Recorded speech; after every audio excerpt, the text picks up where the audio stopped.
ఈ రోజే డౌన్లోడ్ చేయండి మీ ఫేవరెట్ షోస్ చూడండి. బాలకృష్ణ గ్రూప్ ఆఫ్ కంపెనీస్ యజమాని వాసుదేవ్ గారిపై హత్యాయత్నం జరిగింది.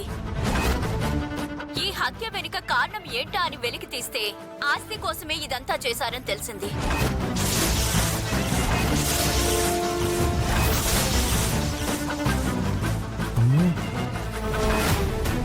వాసుదేవ్ గారిని హత్య చేయాలని కుట్ర చేసింది ఎవరో కాదు, ఇంటి మనిషి.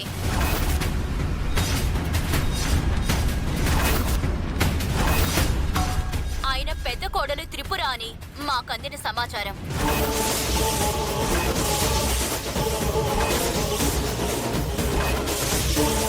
ఇప్పుడు మీరు ఆ సాక్ష్యానికి సంబంధించిన విజువల్స్ చూడండి.